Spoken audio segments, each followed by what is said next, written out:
live a life you love. Now, you've probably heard that phrase so many times it barely registers anymore. It's on podcast intros, it's on Instagram captions, keynote slides. In fact, there's probably a mug in your kitchen with a version on it. And if you're watching this video, my guess is you believe it, probably even deeply. I mean, who doesn't want that? A life that actually feels like yours, that you love. So why isn't it here yet for the majority of people? I can tell you now, it's not from a lack of desire or working hard. It's not from knowing what you want to feel like. In fact, most of the people who watch this video will have done the work. They've done the journaling. They've had the coaching. They've been to the retreats. They know the language that they're meant to use. They can probably talk about all their unconscious patterns and belief systems and decisions and that with impeccable precision. And yet, the life that they would describe as the one that they actually love, well, it's probably still for most people out there in the future. It's something that they're still working towards, something that feels just a little further away than where they actually are right now. So today I want to talk about why that is. And it's not what most people think. It's not a belief problem. And it's definitely not a mindset problem either. And just in case you were wondering, worthiness has no place in this video either. What it is it's structural. And once you see that it is, I'm going to tell you now, everything changes. So here's the issue with live a life you love as a phrase. It points to a feeling, a state, something you arrive at when everything finally goes right. Feelings, however, are not structures. They're consequences. They're what happens after what has already been built.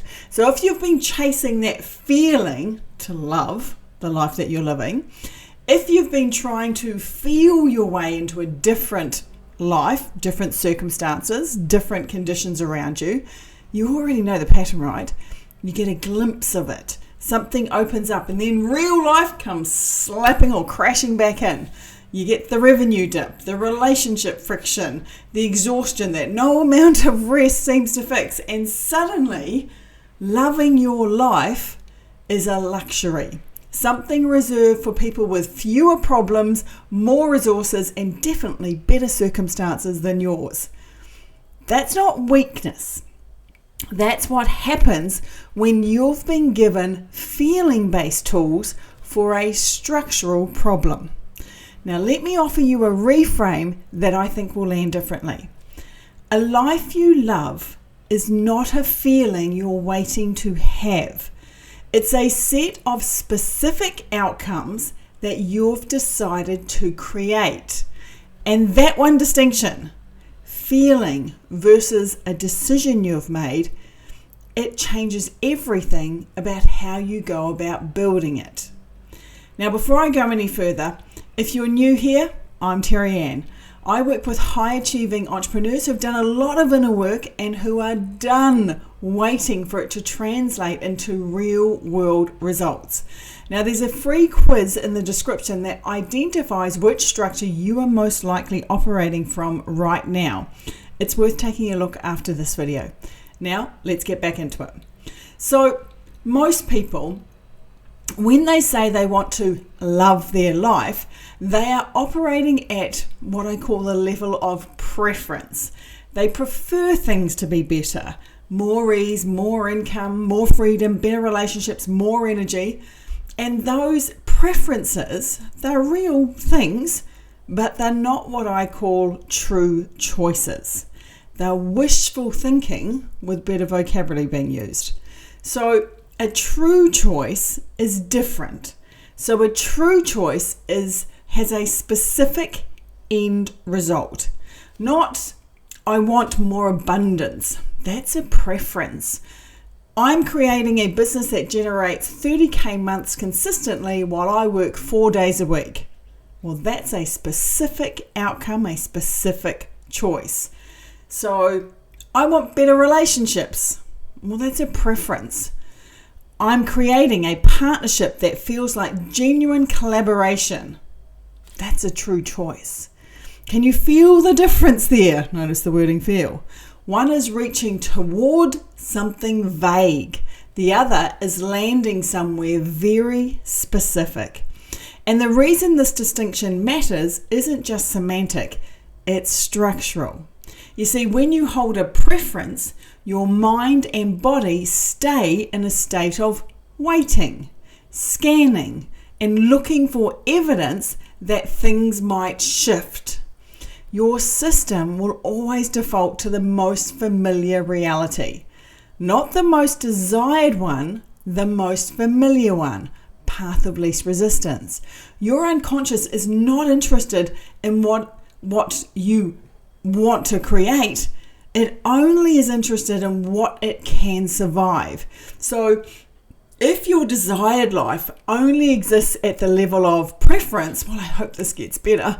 One day I'll get there. Your system keeps generating the familiar because that's what systems do. And that is the path of least resistance. Now, when you commit to a true choice, well, a true choice interrupts that whole structure. You see, when you get really clear on a specific end result and you hold it not as a wish but as a committed decision, something shifts in the structure of how you operate. So you stop looking for evidence that it might happen, and instead you start acting from the assumption that it already is. So the question stops being, well, how do I get there? And starts being, what would I do next if this was already mine? Now remember this, you cannot create a life you love from inside a problem structure. You can only ever maintain that same structure. Manage it. Maybe you can improve it slightly. Maybe you can get some results, but fundamentally you'll come back to the beginning. You see, a fundamentally different life requires a fundamentally different structure, and structure begins with real choice, not a better feeling. So I want to be really specific here about what I'm talking about because it can sound like manifesting, and I want to draw that distinction really clearly. Manifesting, as most people teach it, is all about energetics. Raise your vibration, visualize the end result, believe hard enough, and reality will rearrange itself around you. And I can understand why that's compelling. There's something real, really compelling about that, and there's something real in it. But energy without structure is decoration. You can be high vibe and yet completely stuck if the underlying orientation hasn't changed. I've worked with people who meditate 2 hours a day and still hit the same revenue ceilings every quarter. The state changes how they feel, but the structure doesn't. So a true choice is not an energetic practice, it's a structural commitment. So it doesn't require you to feel good. You don't have to feel good about it first. It doesn't require certainty of how you're going to get there. It doesn't require your nervous system to believe it's possible. All it requires is for you to name it, as in specifically name what you want, as an end result you're genuinely excited about creating, and then acting from it. So the belief will develop through the actions of creation, not the other way around. Right? So if it's that direct, if we make a clear decision, build a structure toward it, why isn't everybody doing this now? And I'll tell you why. Because most of us were trained to do the opposite. Think about how you were raised to relate to something in your life. So if something wasn't working, you were taught to fix it. If something felt uncertain, you were taught to manage the risk. If a desire felt too large, too far from where you currently were, you were taught gently or not so gently. Scale it back, make it more realistic. Fix, manage, be realistic. That was the curriculum we were taught. And do you know what? It's actually not bad advice for survival. It's genuinely useful if your goal is to avoid making things worse. But it's completely the wrong operating system for creation, because creation doesn't start from what already exists. It starts from what you've decided is next. And if your default response to a gap between where you are now and where you want to be is, well, how do I fix what's wrong? You're already in a problem structure. You're already reacting. You're already building just a slightly better version of what's already there. So there's something else I want to name here, because I think it's the piece that gets the least amount of airtime with everybody. Most people don't actually know what they want. Not specifically, not as an end result. They know what they don't want with, in some cases, extraordinary precision. They can describe their frustration, their ceiling, their exhaustion in vivid detail. But ask them what they want instead. Concrete, specifically, is something they're committed to creating, and things go quiet. You hear crickets, right? Or what you get is something really vague. I want more freedom. I want more flow. I want something that feels more aligned. Those things are not choices. And it's a direction without a destination. And you cannot build a structure around a direction. What happens is you only drift about in it. So there's one more layer here, and it's the one that people probably least want to hear about, right? There's a kind of life or comfort in life that's not quite right. Now, I know that sounds a little bit strange here, but stay with me. Staying in a life that's familiar, even if it's exhausting, even if it's not what we actually want, is at least predictable. You've survived it before. You know how it works. Whether that's the revenue ceiling that you keep hitting every month, whether it's the relationship friction that keeps coming around each week, day, month, the chronic overwork cycles that you tend to find yourselves in, those are all known quantities. But if you want to create a life you love, the fundamentals of that is that it's unknown. And your unconscious mind has exactly one job.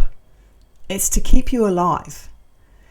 When you think about unknown territories, so for example, creating a life you love, which is different to what you're experiencing right now, that's unknown. And anything that's unknown will register as a potential threat, regardless of how much better it might actually be for you. So the resistance you feel when you try to choose something genuinely different, that sudden overwhelm, that the new problems that emerge like out of nowhere, or where did they come from? The momentum that builds and then just overnight disappears. It's not actually sabotage in the negative sense. It's your system doing its job with extraordinary efficiency, pulling you back to what it knows it can survive. So the real problem isn't that you're not trying hard enough. It's that you're trying hard inside a structure that was built for a different purpose. The personal development space has a lot to answer for this problem. Hey, I was one of those people that was teaching this stuff that actually made this, lock this into place for a lot of people. And a lot of the personal development space has had some really good stuff in it. I want to be very clear about that. Joe Dispenza's work on neuroplasticity and state changes is really valuable. Gay Hendricks naming the upper limit is accurate and it's important. Believe in yourself. That isn't wrong information. But they're all working at the content level. What you think, how you feel, what you do. And for most of the people that I work with, the ones who've been in this world or in this personal development world for, 5, 10, 15 years, the content level has been thoroughly addressed. They've exhausted most of the avenues that you can go down. I bet you've changed your thoughts multiple times. You've shifted your feelings. You know how to do that. You've done the behavior change work. But there's areas of your life where you're still hitting those same results. You're still hitting that same ceiling. Because the ceiling isn't content, it's structure. And here's what I want to draw the most important distinction I'm going to make in this video. Most of the advice you'll hear about living a life you love is feeling first. Feel better, believe harder, raise your vibration, connect to your future self, embody the version of you who already has it. Sound familiar? Because I know I've said those words multiple times myself. I understand why. It sounds like the solution because it addresses what the problem feels like. But my position is this: feelings are consequences, not causes. You don't feel your way into a different life. You build one on purpose, with structure, and the feelings follow. Now, your feelings matter. They're real, but they're not the mechanism. The mechanism is structure. The mechanism is true choices, getting tension towards that choice, taking action from the end result, inspired action, and staying in the creative flow instead of collapsing back into reaction. Now, none of this is less spiritual than what you're currently doing. If anything, it's actually more, because it takes the vision seriously enough to actually build towards it. Now, so what does this actually look like in practice? Well, let me walk you through the structure. So the first thing is step one. You have to name your true choices. Now remember, these aren't goals or aspirations. They are end results. Specific, complete, already done outcomes that would mean your life feels deeply satisfying. I like to use the term, what do you want to create? For no other reason than you would love to see it exist. So here's the filter that I use that cuts out most of the noise that we have in our head when it comes to choosing a true choice. Separate what you actually want from what you think is realistic. You see, most people filter their desires before they've even finished naming them. They unconsciously run every desire that they want through time, money, and current capabilities. And by the time it reaches, the pen to the page, it's already been managed down to something that doesn't scare them. That's not a true choice. That's a preference in disguise. So I want you to make sure when you do this exercise, give yourself full permission in the first pass to name what you actually want, what your heart's true desires are. Don't manage it. Don't make it realistic. Just name it. You can stress test it later. But you can't create from a desire that you never actually claimed as yours. Step 2, stop asking how. It's not your job. Instead, start asking, well, what's next? You see, the moment people make a genuine decision, they immediately jump to, oh, holy heck, how do I get there? And that question, as innocent as it sounds, snaps you straight back into the problem structure. Because how do I get there assumes you're over here and the desire is over here, and you need to all of a sudden engineer a bridge. But that's reactive thinking. It starts from current circumstances. A better question, write this one down, is what would I do next if this was already mine? You see, that question operates from the end result. It puts you inside the reality that you're building and asks you to look forward from there. So the answers that come are qualitatively different from anything you'd come up with strategizing from where you currently are. Now, step 3 is to hold the creative tension. Don't collapse it, okay? And this is where most people get this wrong. So when you hold a genuine end result alongside an honest view of your current reality without flinching from either, there's a tension that develops between them. And that tension is not a problem. It's fuel, right? So it's fuel that we want to use. So if I can describe it again, it's like elastic, right? The gap between where you are and where you've decided to go creates natural pull. Now, your job isn't to eliminate that gap as fast as possible. Your job is to stay honest about both ends and keep taking the next aligned action from the end result rather than from your current circumstances. All right, so it's like we put this around, where's our end result? Our end result is here. Where's our current reality? It's here. All I'm doing is taking next step, next step, next step, next step. But notice the tension is resolving towards what I want. You see, the mistake most people make when they hit discomfort in this process is they interpret it as a sign that something's wrong, that they've overreached, that it's time to recalibrate back to something more manageable. But discomfort in creation isn't a warning sign. It's a sign the structure is doing exactly what it was supposed to do. And so step 4 then is stay in motion. You adjust, you don't abandon. A life you love doesn't arrive all at once. It's created in sequence, choice by choice, action by action, refusal by refusal to drift back into the default. You see, the people that I see get there are the ones who find, or should I say, they're not the ones who find the perfect strategy and execute it flawlessly. They're the ones who stay in motion when it gets uncomfortable. So who adjust when the path requires it, who keep creating from the end result even when the current circumstances suggest otherwise. You see, that's the difference between someone who's building something real and someone who's just going around in circles. You don't need talent. You don't need more resources. Well, sometimes you do.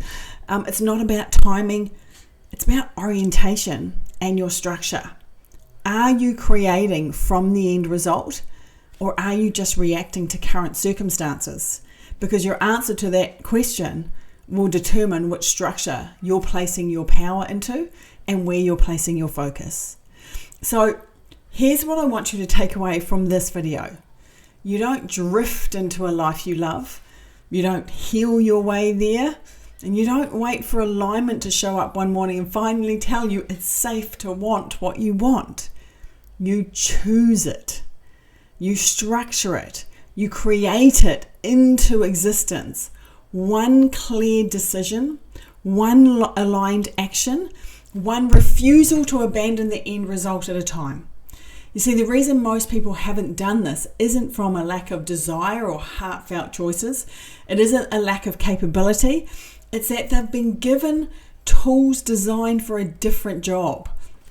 Like they've been given awareness tools. They've been given healing tools. They've been given feeling first tools. And all are genuinely valuable for what they do, but they're insufficient for the specific work of building a fundamentally different life. That work is structural. And when your structure changes, when you shift from organizing your life around fixing what's wrong to genuinely creating what you want, everything else shifts. Not as a reward for more effort, but as a byproduct of better beliefs and as a natural consequence of actually being oriented differently. So for me, that's what it actually means to live a life you love. Not a feeling you arrive at eventually. It's a life you build on purpose from heartfelt choices all the way through. So if any of this has landed for you, or if something in the distinction between preference and true choice felt familiar in a way you want to understand better, there's a specific step I want to offer you. I have a unconscious agendas quiz which identifies some of the patterns that are most likely running your particular version of this. The structural reason you keep defaulting back to a problem structure or solving problems. The survival program underneath the ceiling, so to speak. Now, it takes about 5 minutes to complete, and it'll give you some insight and kind of reframe years of frustration into something that you can actually see and work with. The link is in the description. Go take the test. And if this gave you something useful, share it with someone who's been saying, you know what, I want a different life for longer than they'd like to admit. There are more of us out there than you might think. So I hope you enjoyed this video, and I'll look forward to catching up with you in the next one.